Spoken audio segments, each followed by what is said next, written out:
All right, trucks at Michigan. So I'm just going 16 to 1 and 0, and that's comfort base, of course. And then brake bias, I'm actually just going to put it up because you don't use it in the race. So you might as well have the brake bias fairly high, not too high, but for pit road. If you have it too high, then you'll lock up fairly easily. If you have it too low, then you're going to kick out the rear when under braking. It's not going to be very easy to stay in the pit box like that. And you slow down quicker with the front brake bias, usually. So we're going to try to get up to speed really quickly here. We're going to try to make this a first lapper. Can make second lap work too, so we just got to make sure to get a good run on the first lap. This is going to be a full throttle lap, but it's not quite as easy as before the truck update. The old truck, you could just full throttle here like it was a super speedway. Here, the car has a little bit less grip in the corners, so we're going to have to let the car just go where it wants to go a little bit more. So it's not going to be a perfect line, but we really just want to avoid the right rear tire sliding. So I'm going to point the car early towards the seam right here. You see I don't even quite make it down there, but I'm just going to let the car kind of come around without forcing it to go anywhere, and that's how I'm able to get the run off the corner. You don't want to force it down there because then you'll just instantly lose the rear. Same thing here, we're going to try to arc it a little more down into here. Get it right on the seam, and then when it wants to come up, just start letting it come up.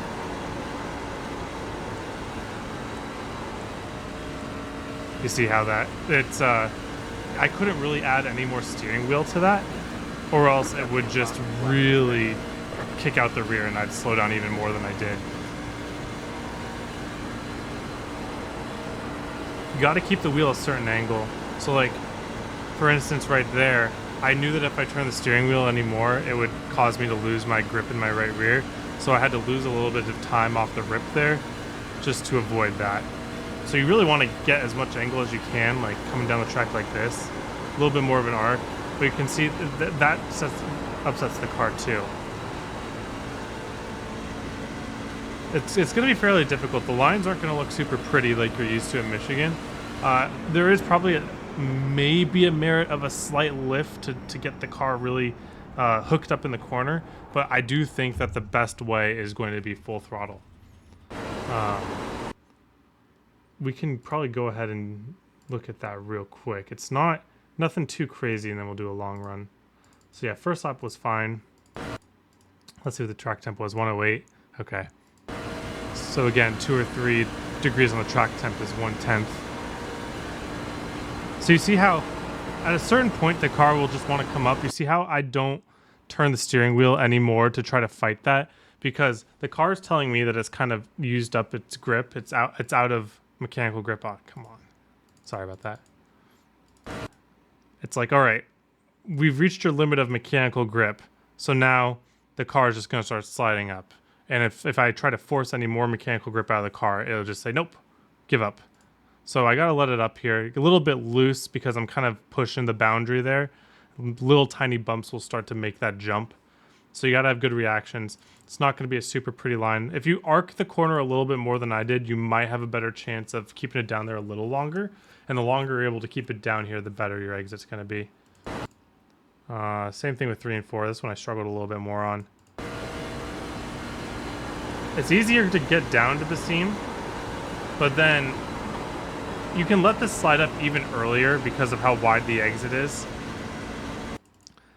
That might have been a little too early, but again, I'm just letting the car tell me what's going on. Like, for right there, if I didn't do that correction, the car was going. So, you know, you gotta just listen to what the car wants at a certain point.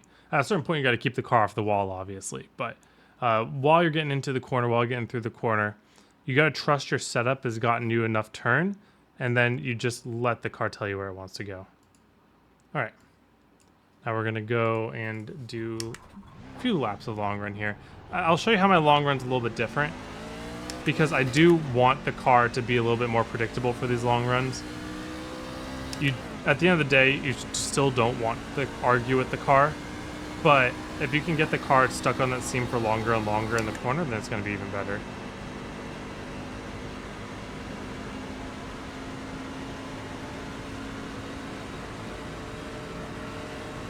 So for instance, right here, little tiny like lift and hold just to get it settled down there.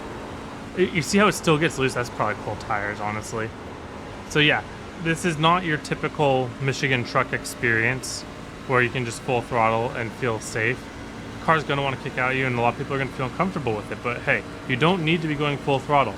We can be going 80% throttle into the corner and just hold it, let it stick down there. But you see how much more speed we were able to carry with the full throttle? That's kind of the risk that you pay, but still we're on fairly cold tires. I know that we made a first lap go of it, but it's a little bit different. So we can just lift a little bit, hold it down around the seam, and then go. Let the car slide up. Letting this car slide up is going to feel really weird, but if you don't let it slide up without adding more steering wheel, you're going to have to wait longer on the off throttle. So let's see if we can get a little bit closer to our time here. Get down there, lift to get it to kind of stick down there for a little bit, and then get back on the car. You see how much more stable that is coming off the corner? Even though I was off throttle for a certain amount of time, I lost less than 2/10 over my all-out hot lap. And the car is just a lot more predictable. So you get the car full throttle into the corner. Once you get to that seam, you stick the landing with off throttle time, and then you step back on the throttle. And we even actually get a better run because we were able to hook up our tires. So being less than 3/10 off for just little bits of lifting is really good for this long run, because a lot of people are going to have to push really hard to get by you to do that. There we go. So that lifting on your long run should come in between when you start turning down into the corner and when you reach the seam. So if I watch here, turn down, almost there, lift right before I get there, that'll help the car stick, and we go. And it helps us get a pretty good run off the corner. This will be really helpful the older our tires get. Don't think you'll ever need the brake, because getting into the corner is not the problem. It's getting the car to stick when you're in the corner. And when you're struggling with getting the car to stick in the corner, what you do, again, lift before you get to where you want to go, hold it until it sticks, then full throttle. And you see how my steering wheel is not really even like worried about it.